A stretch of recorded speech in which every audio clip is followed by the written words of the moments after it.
Good evening, everyone, and welcome back to Empty Cloud Monastery with another Sangha Roundtable discussion. So our newest venture into ways of sharing the Dhamma with the world. So these opportunities to have a topic discussed by a group of monastics, each giving their own perspectives and opinions. This topic was selected by Ayasoma. She's lurking behind the camera and may put in some pointers to shape the direction of the conversation as the conversation unfolds. So before we begin, we can all together pay homage to the Buddha. Namo tassa bhagavato arahato samma sambuddhassa. Namo tassa bhagavato arahato samma sambuddhassa. Namo tassa bhagavato arahato samma sambuddhassa. Buddhang dhammang sanghang namasami. So the topic for this evening is karma. To be precise, it says analysis of karma. So we'll be talking a bit about the subject of karma. Maybe I'll start with just a few opening remarks, and then we'll let the conversation unfold from there. And again, if Ayasoma wants to put in some pointers about how she wants the conversation to unfold, she's invited to throw in a few comments here and there as well. Briefly talking about karma. So karma is one of these topics which has entered into public lexicon. So a lot of people use this word karma, but often using it in a somewhat different way than it's used in Buddhism. So before we start, I would just like to say to set aside any pre-Buddhist or non-Buddhist ideas you might have about karma. So really trying to approach the concept of karma purely from the standpoint of Buddhism itself, purely from the standpoint of Buddhist texts. So you'll hear people say, oh, it's my karma to do this, or it was my karma to experience that. Or you'll hear people in Hinduism using the word karma. But forget all of that, because much of that doesn't really have anything to do with how the term is used in Buddhism. So starting with some definition of terms. First off, the word karma literally just means action. It's from the verb karoti. The verb karoti means to do, to act, to make, to work. So karma then is what we've done. It's what we've made. It's what we've built. It's what we've created. So that already gives you some sense as to what we're talking about. So karma is the actions that we take, the decisions that we make, how we build our mind, how we build our world through the choices that we make. And it's important to also bring in another word, which is vipaka. So vipaka means result. And it's actually related to the Pali word that means ripe or fruit. So it's the fruit, the result of our karma. So karma is the actions that we take, and vipaka is the results that we get. Also in Buddhism, it's important to emphasize that karma is intentional. So if you do something accidentally, then that's not creating karma. The negligence may be creating karma, but the unintentional act itself is not karma. So it's intention that creates karma. So it's intentional action that creates karma. And then karma creates a corresponding result. So this also is something which the Buddha speaks about a great deal. that when we perform any intentional action, whether with body, speech, or even only in our mind, then that will inevitably result in us experiencing a corresponding change in our life, whether in this life or in future lives. And if we do things which are helpful and kind and beneficial, then we will get pleasant conditions and supportive conditions as a result. And if we do things that are harmful, then we'll get unpleasant or unsupportive conditions as a result. Also, the results are usually somewhat related to what we've done. So an example that the Buddha gives is that if we kill living beings, if we intentionally kill living beings, then the karmic result of that is that we'll tend to have a short lifespan, whether in this life or in future lives. We'll tend to die young. So there you can see a very clear connection between cause and effect. Another clear example he gives is that if we are generous, then we will tend to be wealthy, whether in this life or in future lives. Again, you can see if you give wealth to others, then the karmic result of that is that you will be the recipient of wealth, whether in this life or in future lives. So these are just a few broad opening terms to kind of start bringing us into the topic of karma. So maybe at this time I'd like to hand things over to Ayasudinna, if you'd like to say some words on the topic of karma. Okay. Very often people mistake the two, what you said just now, that is the karma and the vipaka. When people talk of karma here, now if some bad karma, something happens to them, they always say karma, it's my karma. But it's not the karma, it's the karma vipaka. But you see, they very often use that word, karma, in a wrong sense. But according to the Buddha, karma is also, though we place so much importance on karma, it is just one of the natural laws. There are 5 natural laws, like for instance, the way that we see the seasons coming. That is one kind of natural law.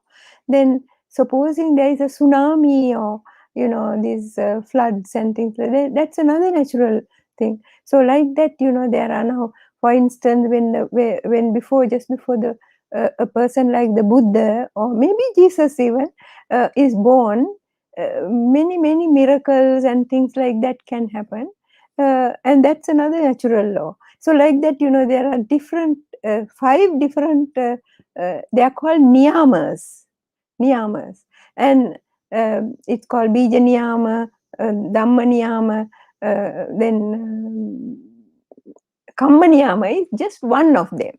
So therefore, though we place so much importance on karma, it is one of the natural laws. So if we live a good life, a good life means there are 5 precepts that Buddha has given for lay people, and the 5 precepts: not to kill, not to steal, not to abuse the senses, not to lie, and not to take intoxicants and drugs. Now these 5 precepts, we call them precepts. If you keep them, you can definitely be sure that no bad karma will come to you, because those 5 precepts can cover so much of our actions. So much of our actions. So therefore, we cannot blame karma for the things that happen to us. Maybe in our past lives, we may have done certain things that are that we can call bad or wrong. So therefore, we have certain results of those. But now, you know that there are many stories in the Dhamma, in the sutras and so on, where people have changed their way of life, and therefore whatever bad karma could have happened to them did not happen. They just disappeared. Now, for instance, Angulimala is a very famous character who did a lot of bad things in this life, in his life, when the Buddha was living. But after he met the Buddha, he changed so much that his karma, whatever karma could have come to him, was changed, and he became an arahant. So therefore, we are able to change our karma if we have bad karma. So that is one of the greatest things that Buddhism always tells us. So, and Bhante Sanatarahari, would you like to make some opening remarks on karma? Bhante, so as Bhante was saying, in Buddhism, about karma is action, and when they asked the Buddha, or the Buddha himself said that when he talks about karma, he's talking about cetana, intention. And also, I believe this word cetana is related to chitta, right, Bhante? Yeah. And then if we look at how we're supposed to be, like the highest level of chitta is the akupa cetto vimutti. And we can also kind of get some glimpse of that in jhana, in the cetto vimutti. So if we look at this, we can say that the goal of this practice is to have a chitta that doesn't shake or that doesn't move, that's not perturbed. And that's how I'm using like akupa cetto vimutti right here. And the regular chitta is a chitta that's always moving from here to there. And I really associate this in my own experience and from my teachers. I've learned that, chitta has a lot to do with like emotion, so affect, temperament, and mood. And the way I understand chitta is that, this intention has some sort of like emotional valence to it or quality to it. So if we do actions, for example, with like some anger, that's an emotion, aversion is an emotion, hatred, cruelty, these are all emotions. And then we have the other ones like greed, lust, passion, and even love, like in the Pali word pema, this kind of love is also an emotion. So I would say, that when we do actions, these actions are driven by emotions. And I think it's very good that we call it in English, at least emotion, or in Latin languages, emoción, because it shows that it moves you. And it is the cetana that moves us in thinking and speaking and in physical actions. It's the emotions that are compelling us to do these things. So if we do something out of anger and we hurt someone, then we're going to get that back also. And if we do something out of greed or lust or passion, we're also going to receive similar things. So I think that's just like one dimension that I haven't really heard a lot of people speak about, this emotional quality that comes with karma. So that's what I wanted to share, just to open it up, Bhante. And Ayasoma, how would you like the conversation to move at this time? I would love to listen. This is great. Also, just extending it to everyone, both online and here at the monastery. If at any time you want to shape the direction of the conversation, feel free to make a comment or a question about how you would like us to talk about this topic. Otherwise, we'll all just keep rambling in whatever way we feel inspired to ramble. So yeah, just continuing with that thread. Again, talking about intention. So the Buddha, he also speaks about, again, wholesome intention versus unwholesome intention, and also a third category, which is neutral intention. And then each one of those produces a corresponding kind of karma. So this also is an important point to bring forward, is that often when we talk about karma, we tend to speak in these kind of generalizations, like good karma and bad karma. But that's missing the fact that there is such a thing as neutral karma. And I would even go so far as to say that the majority of what we do in our life is neutral karma. So for example, you get up in the morning and you decide whether to put on a red shirt or a blue shirt. Is it good karma to wear red and bad karma to wear blue? Is it bad karma to wear red and good karma to wear blue? No, of course not. It's fundamentally neutral. Unless you have some motivation, like maybe you think that red is a scary color and it will scare people. Or maybe you're wearing blue because of your deep attachment to the Italian soccer team. So in that case, there would actually be some unwholesome taint to the choice of color for your shirt. But it might actually just be completely neutral karma. You have red shirts and you have blue shirts, and you pick one. And there might actually be no moral connotation whatsoever to that choice. And yet, nonetheless, you're making an intentional choice, and therefore it's creating karma. And that karma will bring about a corresponding result. So I actually knew a monk who he used to half-jokingly say he has blue karma. And I was like, what do you mean by that? And he was like, well, I always seem to wind up accumulating a lot of blue things. And he says he doesn't make any effort to get blue things. It's just that people, they'll give him a notebook that has a blue cover. And they'll give him a pen that writes with blue ink.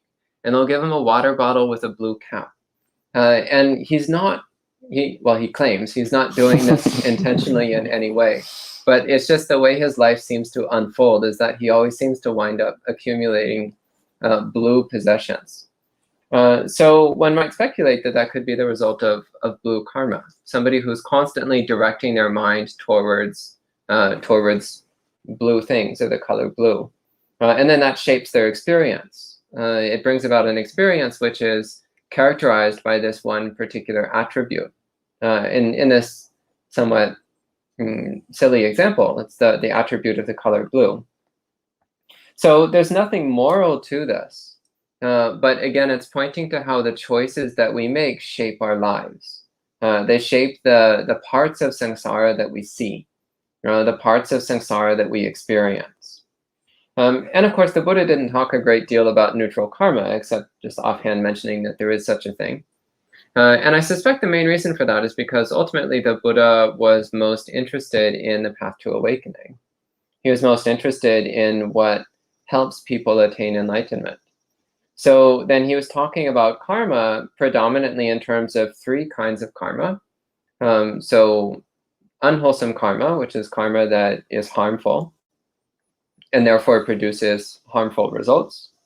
Then mundane wholesome karma, which is karma which is good and brings pleasant results, but which does not lead towards wisdom, does not lead towards awakening. And then transcendent good karma, which is karma that leads towards transcending all of samsara. So the karma that leads to the end of karma is one way that this is spoken about. So it's the karma that leads to the development of liberating insight, the relinquishment of self-identity. Because with the relinquishment of self-identity, then karma no longer has a sticking point. It no longer has anything to bind to. So these are the kinds of karma that the Buddha normally emphasizes. So to completely avoid all kinds of unwholesome karma, any kind of unwholesome action, because that invariably produces problems for us. To cultivate ordinary wholesome karma, but not to fixate on that as our primary goal, but rather to focus on creating transcendent good karma. So the karma that leads to the attainment of awakening. And there's actually a few questions coming in. So maybe I could bring forward some of these questions and we'll see where that turns the conversation. So here's a very simple one. Anthony asks, who enforces karma? Ayosudana. Can you please repeat it? Who enforces karma? Yeah. Um, now, according to Buddhism, we have no God or somebody, above us, sort of looking after us or making us do things. So who is responsible? Is there anybody else responsible for our actions? So when you go to see, the Buddha says, it is your own responsibility. So even if it is karma, that too is your own responsibility. Now, there are two suttas, the Chula Kamma Vibhanga Sutta and the Mahakamma Vibhanga Sutta. So I was just thinking about those two. I don't know whether it's the time to, talk about it because I'm answering a question. So, according to those, you will find that karma is not so easy as that to say, I am responsible or the other person is responsible. So let us go on from there. Yeah, I mean, just coming to this question of who enforces karma, I would ask you a counter question. Who enforces gravity? When you throw a ball up in the air, who is it that comes down and makes sure that the ball falls back at you? Is it angels? Do angels fly down and grab the ball out of the air and then throw it back at you? Maybe demons, they come and do it for you? Who is it? Or maybe God. Yeah? Does God come down and does God grab the ball out of the air and then throw it back at you? Who's enforcing gravity? Is it you that jumps up in the air and grabs the ball and then throws it back? Is it you that's doing it? Or maybe it's your friend, maybe Bhante Sanatavihari jumps up in the air and grabs the ball and throws it back down at you? Or is it none of those things? And rather the ball falls back down because you've created conditions for the ball to fall back down. So when the time is right, that's the result that you get. So the karma in this case is when you throw the ball up in the air. So the moment you let go of the ball, your action is complete. And nobody is enforcing anything. But the natural unfolding of cause and effect is that that ball will travel up for a little while, and then it will come right back down. That's just the natural unfolding of cause and effect. There's nobody who enforces it. It's just the way the universe works. So it's exactly the same with karma. There's nobody who enforces karma, just like there's nobody who enforces gravity. I might be totally wrong. There might actually be devas out there who like catch balls and throw them back at people. But I must say, I would be very surprised. Though if you go back a few hundred years to the very early stages when in Europe they were first starting to develop scientific theories, there actually was a certain branch of alchemical theory which posited little microscopic angels which would fly around and manipulate reality in various ways. And they used that to explain different phenomena which they otherwise didn't have any explanation for. It was this like swarm of little tiny invisible angels that would come around and like manipulate things. And then as science developed, they started to realize that they didn't need the little tiny angels theory in order to explain natural phenomena. There's still a few things they're confused about, which maybe the angels are responsible for those. I'm not sure. Like Higgs bosons, those are pretty weird. Maybe that's the microscopic angels. I don't know. How did I get on this? Oh yeah, who enforces karma? Oh yes.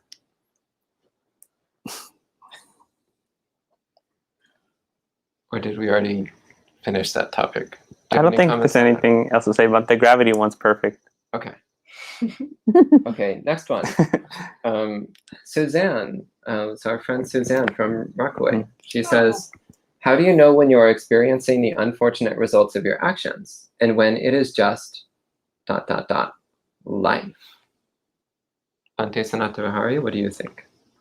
Bhante, I would say that, virtually all the time we're experiencing unwholesome states is because of our previous karma, maybe from previous lives, thousands of lives, millions of lives in the past.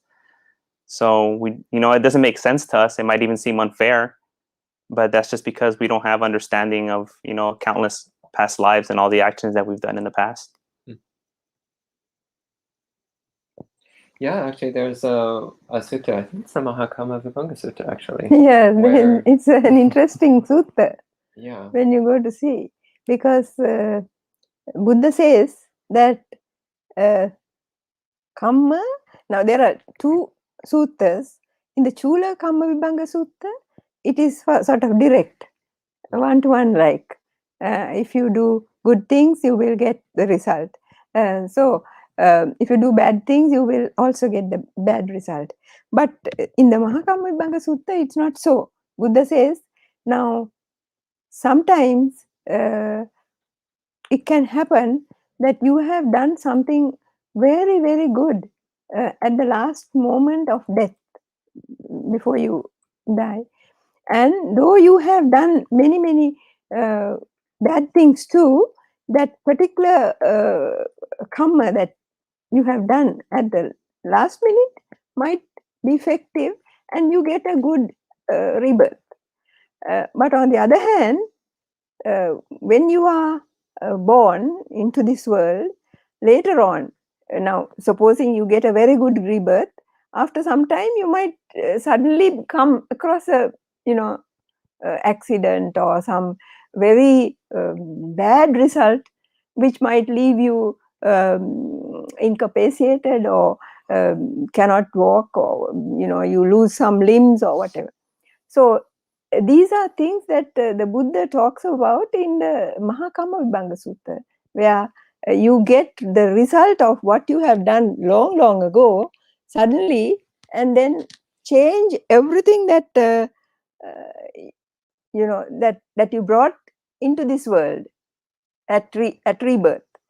So therefore, karma is a very subtle kind of thing that only, that is why I suppose that the commentators say that it's only the Buddha who can really talk about karma and give us explanations, but ordinary people find it very difficult to understand. That is why when suddenly when something happens, people say, why is it happening to me when I have done so much of good? You see, so that is the answer that Buddha would give. Yeah, so on that note, I think it's very important when we are experiencing unpleasant experiences in our life, to not waste time speculating on what we did at some point in the past, but rather to ask ourselves, what can I do now which will create the karmic conditions so that these sorts of things stop happening to me. So for example, if somebody steals from you, then you can reflect, well, I should practice being generous. Or at a bare minimum, I should practice not stealing from people. Because if I steal from others, then I am creating the karma to continue being stolen from in the future. If I steal from others, then I'm creating the conditions for my own loss of property and wealth. So rather than speculating and lamenting about the misdeeds we might have done at some point in past lives, instead we can reflect, well, what can I change in the present moment so that these sorts of unpleasant things stop happening? And you'll note, by the way, that this completely undercuts the whole concept of revenge, or the whole concept of getting back at someone or getting even with someone. So for example, if somebody is saying nasty things about you or calling you unpleasant names, you might want to get back at them and say rude things to them in return. But what's happening there? Well, you're just creating the karma for even more unpleasantness to happen to yourself in the future. So it might seem like a good idea at the time, and it might even feel kind of good in that righteous anger kind of way. But the long-term result is just that you'll continue to experience even more unpleasant experiences of exactly the sort that you dislike. So instead, if something unpleasant happens to us, we should ask ourselves, how can I create the opposite karma in my life? If somebody steals from you, then you should ask yourself, how can I give something to someone?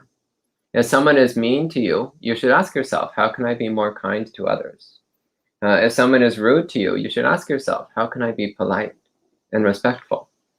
So always doing the opposite of whatever unpleasant experiences we're having. And this is how it becomes useful. Otherwise, it just turns into a lot of self-pity.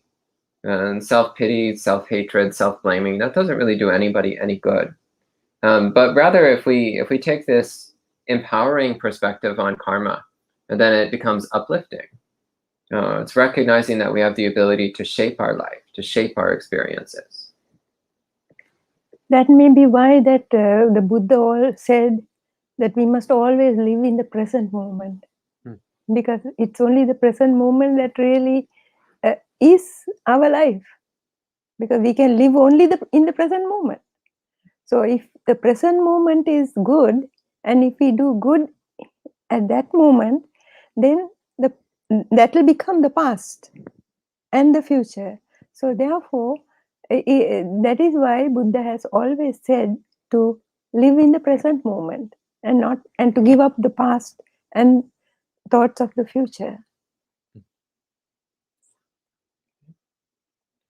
And Bhante Sanatavahari, do you want to add anything, or should we move on to the next Bhante, aspect? I thought of some funny things that happened to me. Sure, let's go with that. So staying in a traditional, Buddhist temple, anytime something happens bad, like in someone's life, they come to the monks, right? And they just let you have it all. And then people are always blaming their previous lives for everything. Like, oh, this happened to me because of my karma in the past life, or this happened to me, I must have been a really bad person in my previous life. And they're not wrong in that it is because of their karma, but a lot of that karma is like what they did in this life that's causing them the problem. But they like to blame their former life, that other person in the other life. He ruined everything for me, right? No, it's you ruined your life. Like they get into a car they get into a car accident and they're like, oh, it's my karma from my past life. You're on your phone. It's your karma from negligence in this life, So they're like, oh, my business went bad. Your karma from this life. You don't have to blame your previous person in the past, right? So it just seems like they're always scapegoating their previous lives. Like they always want to blame that person and they don't take any responsibility for their actions in this life. So I always have to try to kind of, in a nice way, not like I'm saying it jokingly here, be like, well, have you considered, some of the stuff you've done now, and kind of take them that way. And that way they can kind of come into this present moment mentality where they can, grab the bull by the horns and start doing good actions and not fall into negligence and do bad actions. Because if it was their past life, they can't do anything. So all I can really try to do is empower them now and stop blaming and falling into like karma pity and all of that kind of stuff, and just notice what they're doing right now. Yeah, that's really important. I'm really happy you brought that up, because I've also seen that some people do use karma as a way of avoiding responsibility for what they're actually doing. So fun fact, I would like to just trivia. Even though Italy is not a Buddhist country, so we don't use karma, like often people always say, like, I must have done something in my past life, in un'altra vita, in another life, rather than my past life, in another life. So I think there is that tendency of wanting to just, we say scaricabarile, like empty the thing on someone else, the Dumping the blame. Yeah, like not actually taking responsibility, perhaps, and ownership, and rather thinking that there's something, also punishment, like this connotation of punishment that a lot of times actually people also have with karma. Maybe actually they will hope that someone's karma will get back at the other people, but then what goes around comes around to them. They don't like that. So maybe actually if you can speak a little bit about that, the idea of karma as punishment, that there can be a little bit of that confusion. So Selena, maybe. When I came here, I found that people always want, retribution. That is something I noticed. Now, Actually, now you know that in Sri Lanka, there was a war for 30 years, and it ended. But now, again, they are trying to, bring it back. So, and another thing is, they want the sort of the army and whoever was responsible for stopping it, stopping the war, to be punished. So this punishment, to give punishment, to find some kind of, or to put blame on somebody.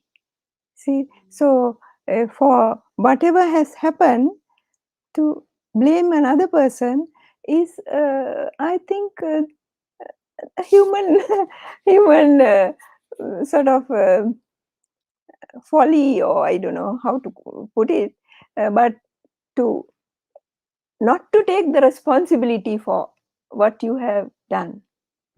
It is something that I find in many human beings, not only in one country, but everywhere.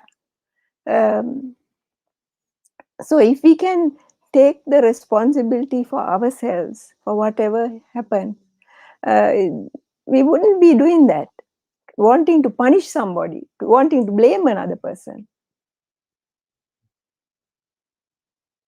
Yeah, and I think it's important to point out that the karma is, it's not punishment. So when you get some unpleasant consequence, it's not God punishing you for your sins, or it's not the universe punishing you for your sins, or it's not anyone punishing you for anything.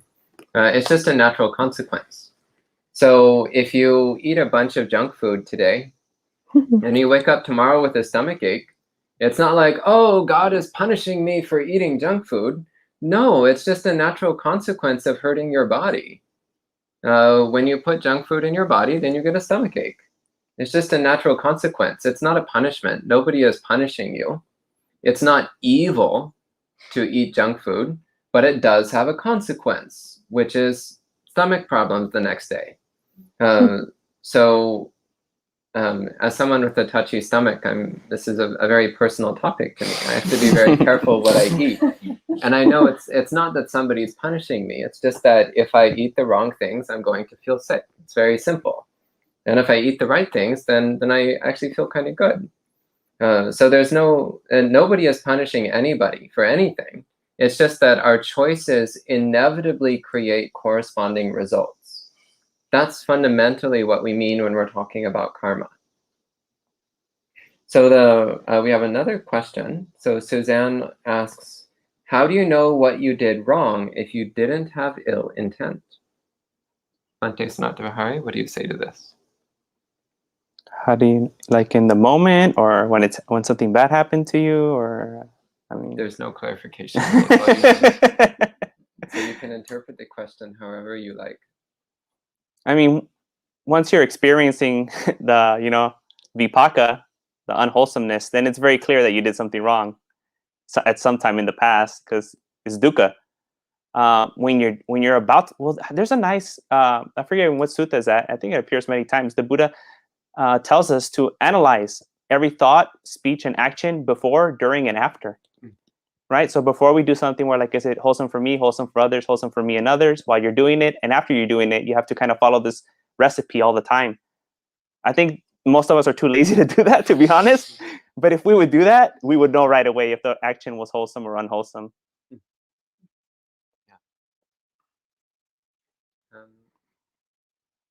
And here's one, I'm actually not quite clear what this is saying. So Wang To Kong asks, is Sankhara independent origination, action, and result, which are the cause, and karma is the effect?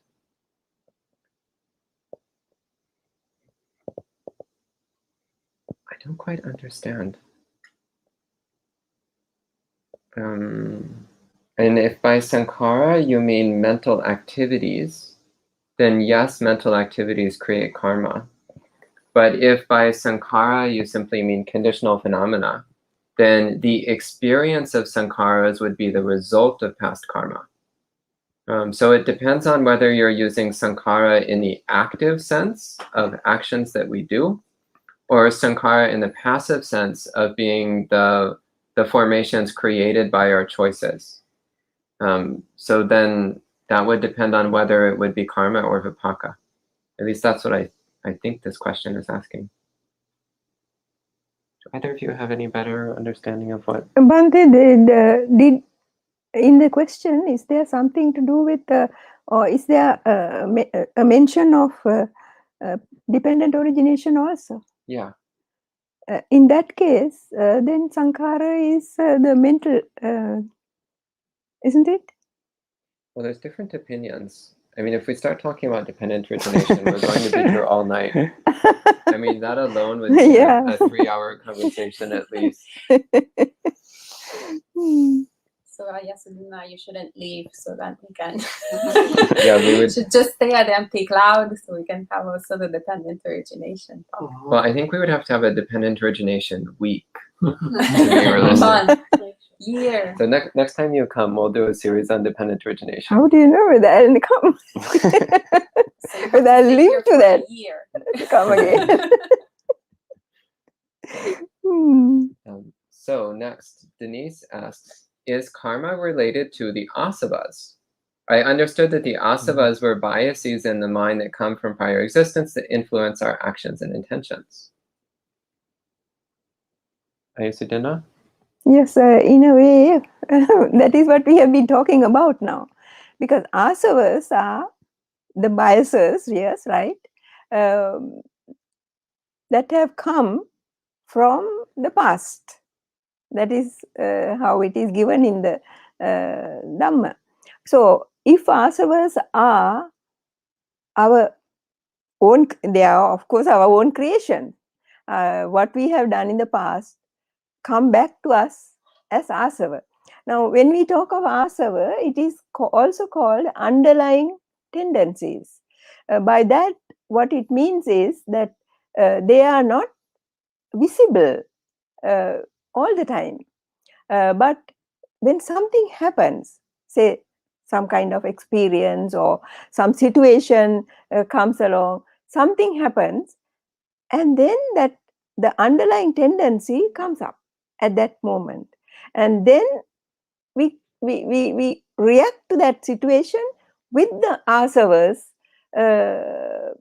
coloring the whole situation. So therefore, that is why they are called underlying tendencies. You can't see them, and sometimes even an ordinary situation can be made into a bigger sort of affair because of the underlying tendencies, the asavas. Great. Anything you want to add, or is that Bhante, sufficient? if you could repeat it again. So it says, is karma related to the asavas? I understood that the asavas were biases in the mind that come from prior existence that influence our actions and intentions. Yes, so asava, anusaya, kilesa, these unwholesome things. Yes, of course. I think they would have to do with the chetana. So if there's like anger, and then it's going to express itself in thought, speech, or action, for most people, because they're unconscious of it, and usually the society tells you that that's the best way to go about it. So yes, it has a big thing, but I think the important key would be to be aware when any unwholesome state is in the mind, so you don't act on it and you don't, think about it more and fantasize about it and express it in speech or do actions. So yeah. Okay. Then Pete asks, is there a difference between karma as intention and as action? Or is intention considered an action? Well, this actually is getting into an important topic which I touched on briefly earlier, which is mental karma. So there's an interesting sutta where somebody asked the Buddha, which is more powerful? Physical karma, verbal karma, or mental karma? Upali Sutta. And first the Buddha turns it back to the other person, and the other person says, well, of course, physical action is the most verbal action and mental action is pretty minor by comparison. Physical action is what's really important. And the Buddha says that actually in the Buddha Dhamma, bodily action and verbal action are relatively minor, but mental action is by far the most potent. It's by far the most powerful. So the karma that we do in our mind is by far the most important. And this might catch you as a bit surprising. So I recall many years ago, we had somebody come to our center who eventually revealed that he had some very unwholesome thoughts. And when I pointed out that sutta to him, he actually became very angry because he was saying, oh, I'm not hurting anyone with my thoughts. I don't actually act them out. I just think them. There's nothing wrong with my thoughts. You can't police my thoughts. And it's like, well, it's true. I can't police your thoughts. But it's not true to say that your thoughts are harmless. The Buddha himself said that mental karma is by far the most important of the three. It's the most powerful of the three. So when we talk about intention, if you are actively generating an unwholesome intention, then that is an act of mental karma. And that is extremely significant. It's not something to brush aside lightly. And I mean, one simple way of understanding this is, where do you think your body karma and verbal karma comes from? It all comes from your mind. If you don't have the mental karma, then you will never do the body karma or the speech karma. So mental karma always precedes physical and verbal karma. So that's one way of understanding. But the Buddha, I believe the Buddha is pointing to something deeper here, which is the way we think about the world, the way we perceive the world, fundamentally shapes the way we experience the world. This actually is at the first line of the Dhammapada, which I quote very often because it's such a profound teaching. Mano pubangama dhamma manoseta manomaya. All phenomena are preceded by the mind. All phenomena are created by the mind. And the mind is the most powerful of all things. So this very simple, very profound statement, which is pointing to the fact that our entire experience is created by our mind. Similarly, there's a really beautiful quote from the Avatamsaka Sutra, which is one of the Mahayana sutras that very heavily influenced Chan Buddhism, which I could recite it in Chinese, but I don't think that's going to help anybody here. So in English, it means, if you wish to understand the mind of all the Buddhas, then you must only see that all things are created by the mind. That's a very simple statement, which is clearly pointing back to that same idea that the first line of the Dhammapada is pointing to, which is that ultimately all of our experience arises from our mind. So then, of course, mental karma is by far the most powerful because that's the root of all of our experience. So to answer your question, yes, intention is considered an action, and in fact, it's by far the most important kind of action. Those are my thoughts anyway. Venerables? Yes, why Buddha says intention is karma. Why he says that? Yeah. Yeah. It's a good one. Okay. So you just gave a 5-word answer to replace my long rambling answer. So here's another one. Anthony was asking, how is it decided whether your actions result in good or bad karma?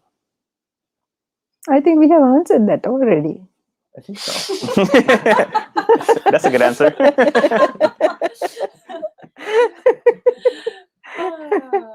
I'm happy you're here, Aya.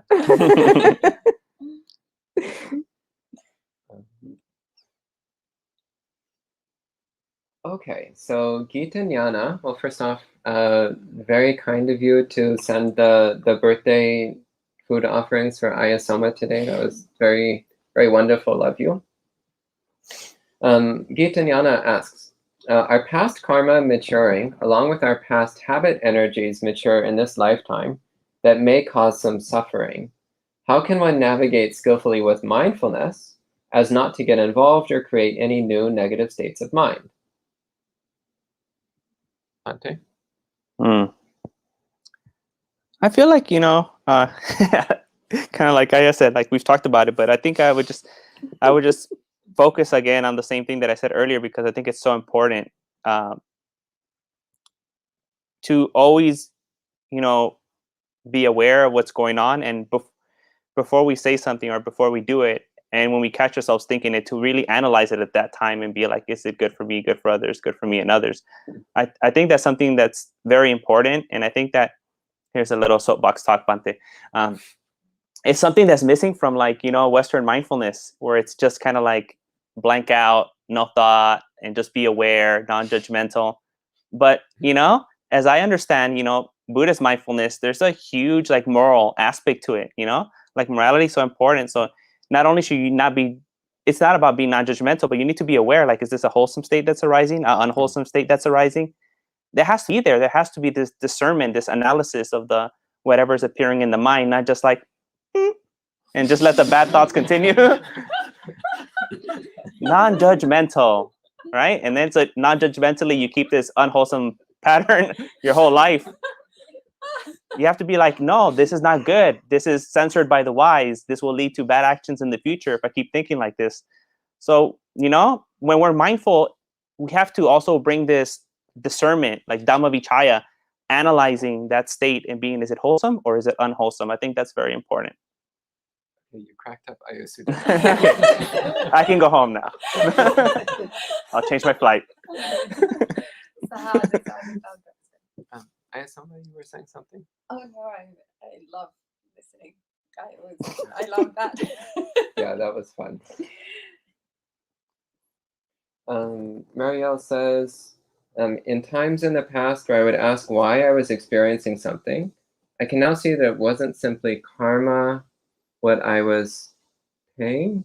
Sometimes it was a lack of self-empowerment and autonomy to realize that I had the ability to remove myself from certain situations and away from certain people. Sometimes it simply was a lack of responsibility for my own life. Yeah, that's very true. So that's similar to what we were saying earlier, that like someone was like, oh, I can't get a job. It must be my bad past karma. And it's like, well, did you apply to any jobs? Are you following up on your job applications? Are you scouring for more opportunities? Is it really past karma that's inhibiting your job search, or is it maybe that you're not putting enough effort into it? So it's realistically, it's probably a mixture of the two. But yeah, ultimately it is up to us, as you say, to recognize that we have the ability to remove ourselves from harmful situations and to stay away from harmful people. We don't just stay in the harmful situation and say, oh, it's just my bad karma. But you actually remove yourself from that condition. In the Sabasava Sutta, the Buddha, he talks about situations where we should endure, but he also talks about situations that we should avoid. So you don't endure every situation, but you also don't avoid every situation. But you need to have the wisdom to know when it's good for your spiritual practice to stay with a situation and endure, and when it's good for your spiritual practice to get out of that situation. And it's not always straightforward. So you need to really apply some wise consideration and see what kind of situation it is, whether it's the kind that should be endured or the kind that should be avoided. Any thoughts on this one before we move on? There's I was thinking of Buddha's advice to Rahula. I think Bhante was referring to that when the Buddha said, I give you a mirror. Mm-hmm. Yeah, so the mirror is actually looking at your own action before doing it, after doing it, and while doing it. And as the other Bhante, I forget his name. Sanata Vihari. We- Wait, which Bhante? yeah. Sanata Vihari. Sanata Vihari. Yeah. Sanata Vihari. Sanata Vihari, yes. He was talking about that particular advice that Buddha gave to use this mirror as his, to whenever he was doing something. Maybe because he was only very small at that time. Rahula was only 7 years at that time. Maybe he would have grown 1 year perhaps. But it looks as if he was telling lies. That is why Buddha talked about it so much, So in order to get him not to tell any lies. So anyway, that is what he said, to think of what you are doing before you do, whether it's good for you and whether it's good for the others. If it is good for you as well as for the others, well, do it. Go ahead and do it. If it is only good for you, but not good for the others, then you have to think about it a little, whether to do it or not. Actually, not to do it. If it is good for others, but not for you, again, you have to think about it. So like that, the Buddha is gave a mirror to Rahula to think about. I think that is a very good advice to everyone, before, while, and after doing, to consider whether what you have done or whether what you are doing is correct. We don't always do that. That is why we get into trouble.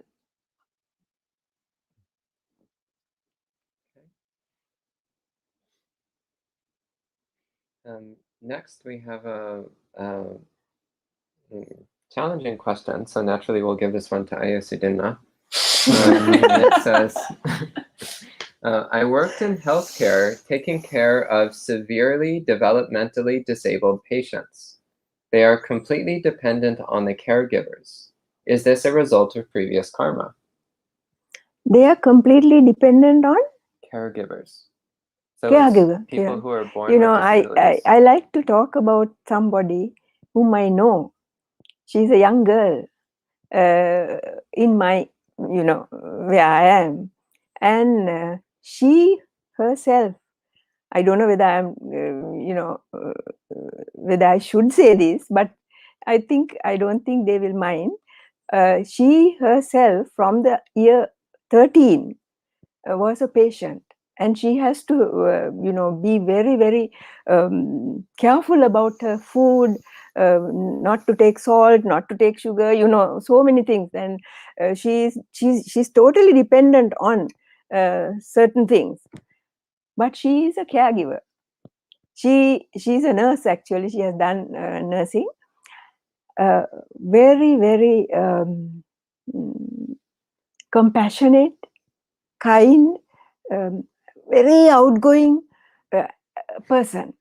And never is she sort of thinking about her own, her own problems, but always she goes out to help other people, in spite of the fact that she has her own problems. Very young girl, and I mean very young in the sense she's about 30 years, but no, because her job is that, and she's always smiling. Very, very pleasant kind of person. So a caregiver can be like that, and it is, I think, so she's loved by everybody because of her ways. So a caregiver has to be like that. What actually does does that person ask?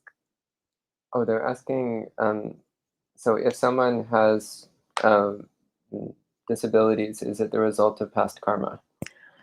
So it may be Isn't that so? It may be past karma.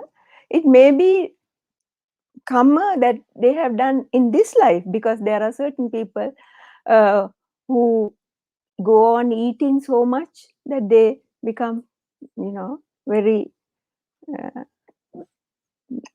fat and very, so it's very uncomfortable for themselves, but they can't give it up. And so in that case, it is not past karma. It is the karma of this life.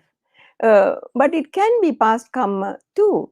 But on the other hand, a caregiver can sort of look after these people and give them the support and the care and the love that they need, so that the person who is doing that, the caregiver, is creating a lot of good karma for herself or himself. At the same time, alleviating the patient's difficulties and the pain and so forth. Great. Anything you want to add? I think I very clear. Okay. Then Anita asks, would you say in the present moment, leaning and rooting through the Eightfold Path could be a way to create wholesome conditions? Yes, that's exactly right. That's exactly what the Eightfold Path is for. So the Eightfold Path both creates ordinary, mundane good karma, especially through the practices of right speech, right action, right livelihood, and also creates transcendent good karma, especially through right view, right intention, mindfulness, effort, concentration. Yeah.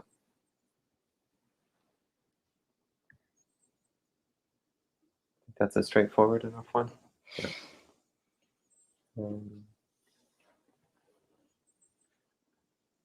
So Rick says, alcoholism, addiction, physical, emotional, and sexual abuse on children can have negative effects on multiple generations. However, just one family member living the Buddhist path can positively impact the whole family and positively help future generations. Is this related to karma? Bhante?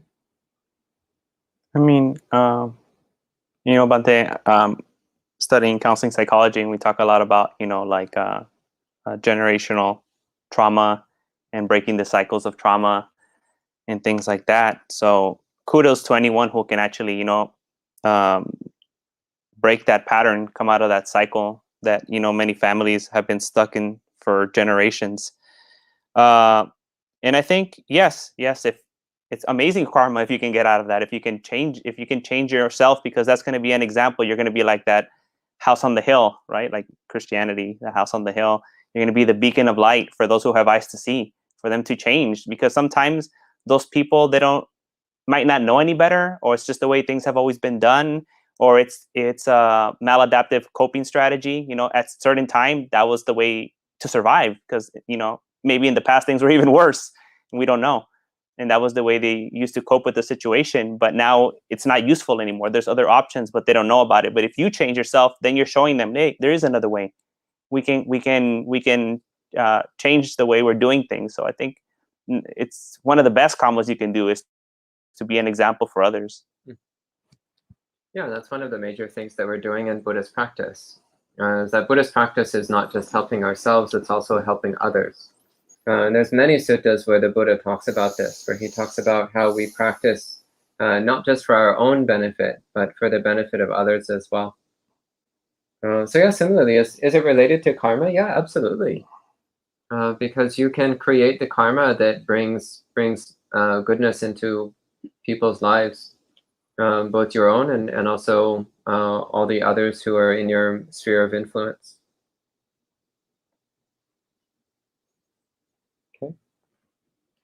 Then Rick also asks another common interesting question. He says, is there a type of collective karma? Groups of people can get whipped up into a frenzy, doing together that which they would not have done on their own. Ayasudina, what do you think about this? That's a very subtle question. Now, when the tsunami came, so many people died together. So some people ask, is it that it's a collective karma? But it is very difficult to say that because it may be, it may not be.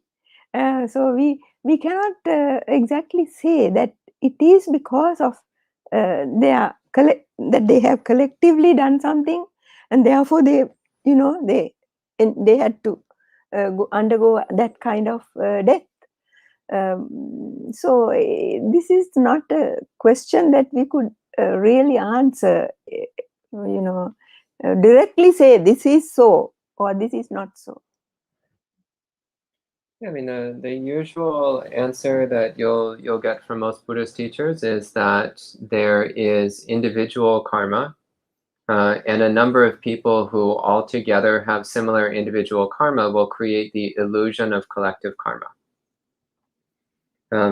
And in the example you give of a crowd of people together doing what they would not have done on their own, well, I would actually suggest to you that it's because every person who in that crowd had some underlying tendency in that direction. Because you do get like a crowd of people who start rioting and breaking things, and then in that crowd you get a few people who are like, wait a minute, this isn't what I signed up for. I'm not here to like set fire to stores. That's not what I came here for.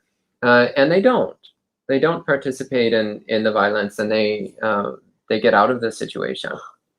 So to some extent, it depends upon a person's strength of their own moral principles. Or if somebody has a strong commitment to harmlessness, to compassion, to respecting other people's possessions, then it doesn't matter how many people around them are doing bad things, that person will not waver. They won't go in those directions. But if somebody has a very weak moral principles, and maybe they're a relatively good person most of the time, but just beneath the surface they have a lot of impulse and a lot of urges to do unwholesome acts, then yeah, it might not take a whole lot of external influence to get that to come out. Yeah, so it's actually not surprising that when groups of people all start doing unwholesome things together, then people who otherwise would be self-restrained, their unwholesome tendencies, which are just below the surface, they feel like it's okay to express them in those circumstances. Venerable, thoughts?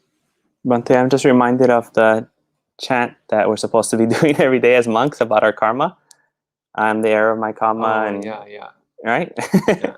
Actually, lay people too are supposed to chant that every day. We should start chanting it every day. Yeah. Go ahead. That was like part of my training in the beginning. I had to do it like 3 times a day. Oh, that's good training. But not good if you have Catholic guilt. So like, then you're, oh no.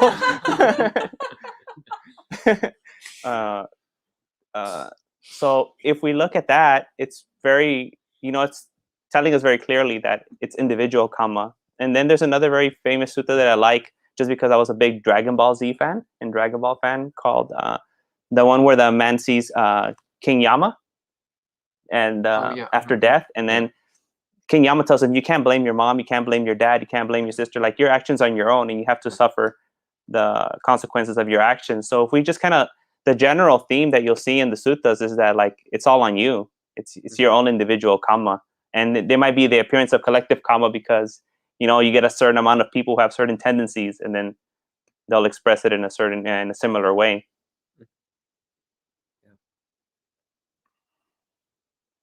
Okay, well, that's all of the topic suggestions from online. We still have a few minutes if anybody else wants some aspect of karma to be discussed or illuminated. I'm actually surprised. Go ahead. Yeah, so earlier I was reading in Ajahn Chah's book about like absorption samadhi and upachara samadhi, and I think it like relates to what Sanata Vihari was talking about earlier about like when meditating and just like that type of deal. So I was wondering, like, just they explain the absorption samadhi as like just like engulfed in bliss without using wisdom to analyze it. So I was wondering, is the use of drugs absorption samadhi, or is it some other perversion?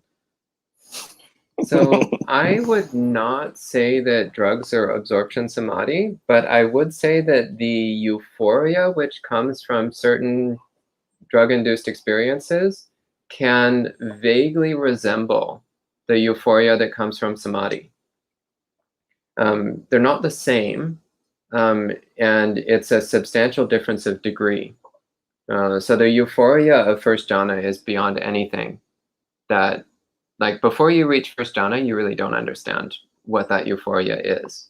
Then when you reach first jhana, then you realize this is the greatest euphoria I've ever felt in my entire life. So there is some similarity to other euphorias, including drug-induced euphoria. I mean, of mundane euphorias, that's probably one of the closest to samadhi-induced euphoria, but it's not the same.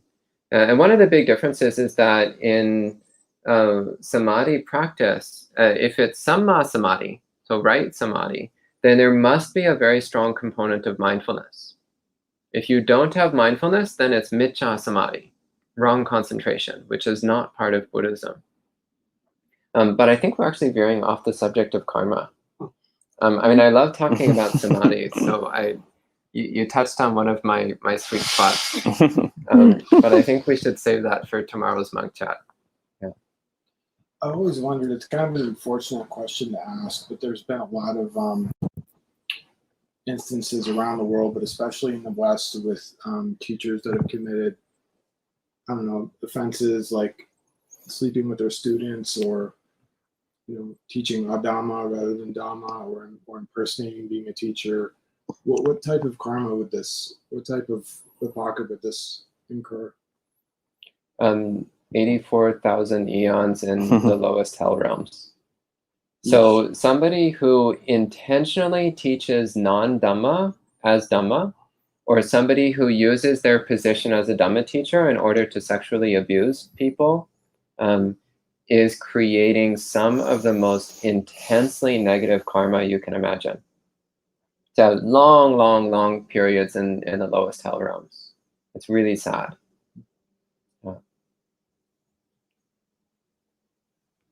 Yeah, I mean, one of the worst things you can do in samsara is to intentionally teach wrong dhamma. It's one of the worst things you can do. And then to teach wrong dhamma as a way of manipulating and abusing people is even worse. It's just mind-blowing. So it's actually, the role of a dhamma teacher is delicate, because one has to be careful that one is presenting the dhamma as accurately as possible. And that one is not misleading people. Yeah. Any thoughts on that one? Buddha himself has said that, isn't that so, Bhante? That teachers, there are not one sutta, I think there are many suttas, where the Buddha tells the monks, this is how a teacher should be. And in one sutta, the Buddha asked the bhikkhus, is there anything that you can see that is wrong in me? The Buddha asks. And all are silent, of course, because there is nothing that you could see wrong in Buddha. Anyway, he tells, specially, he categorically says that teacher should have these qualities, and gives a whole lot of facts about how a teacher should behave. And even for us, as monks and nuns, there is the gradual training. Then like that, the training is given in different different ways. So just the first 5 years, we have to be under a guru or a teacher, our own teacher. We should be under that teacher, so that we would learn how to behave. Especially now, when you have a very good teacher, the teacher need not even tell you how to behave.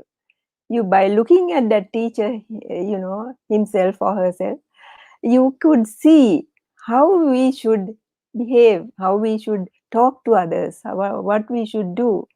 And therefore, this, I don't know whether I have gone away from the topic. I think that's good.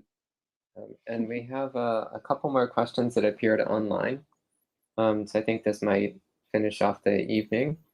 First off, Rick says, what are the most skillful means to generate wholesome karma?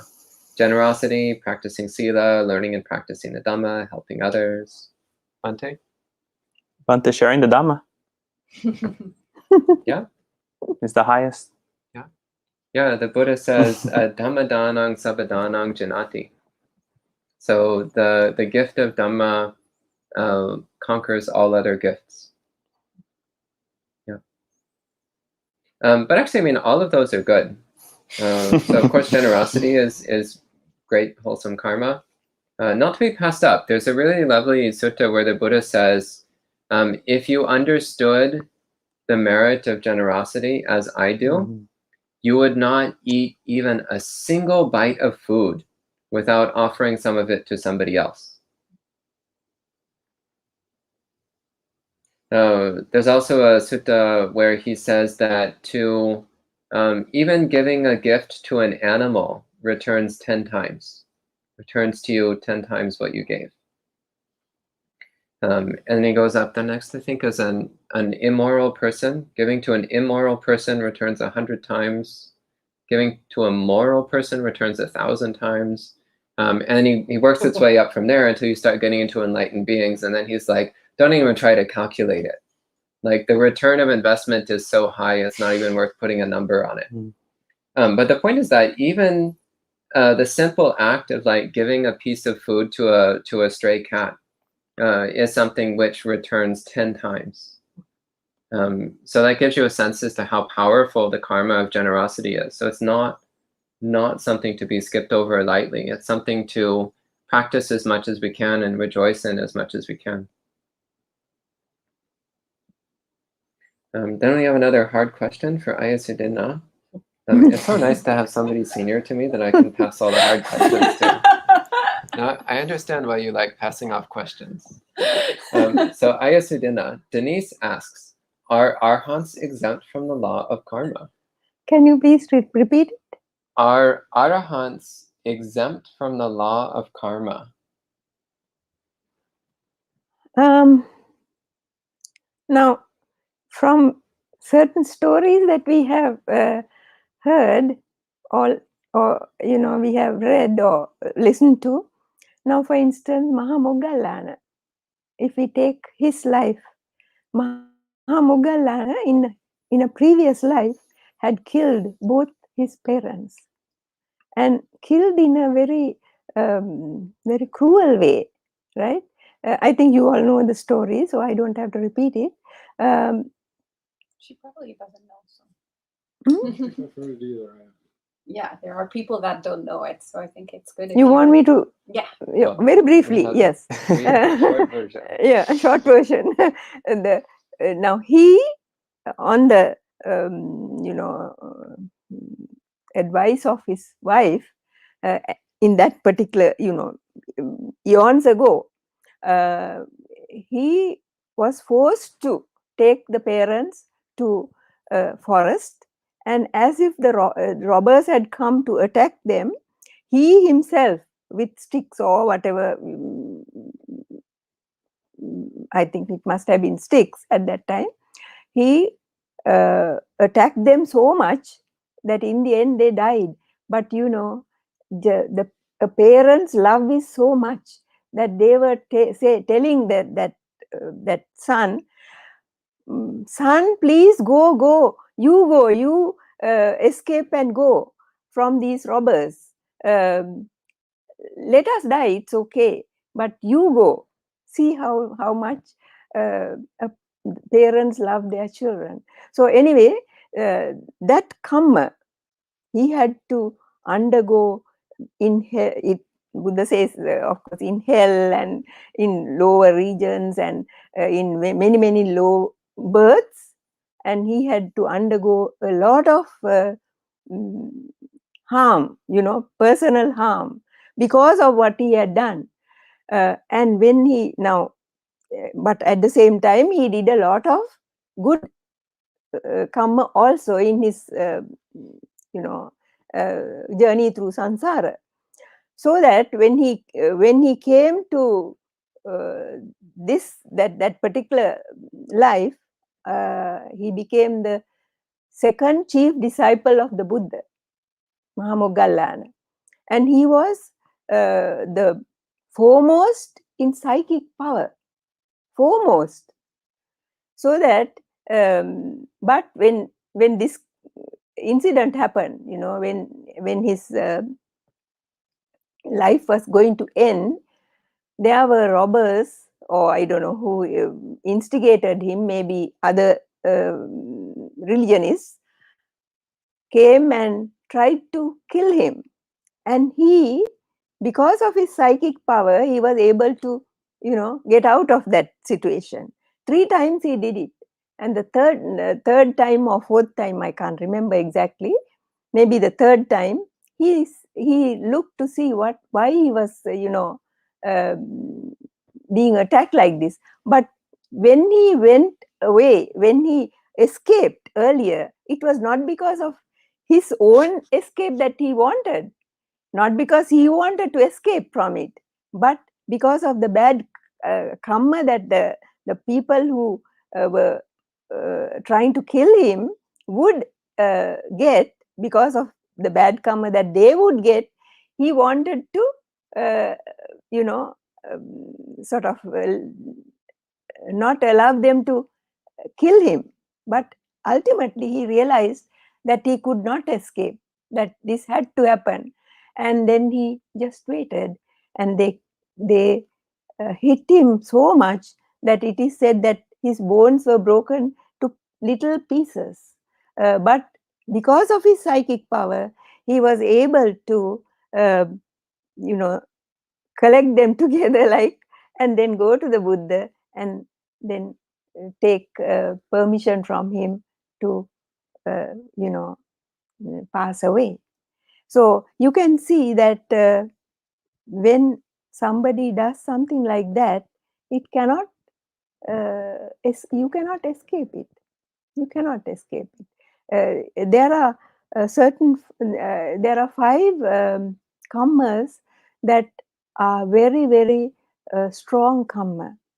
What is the word used for them, Band? I forget the word. In English, we say like the 5 incurable karmas. There is something. There is a special word for it. No, I can't remember the word. No. Oh, I don't remember.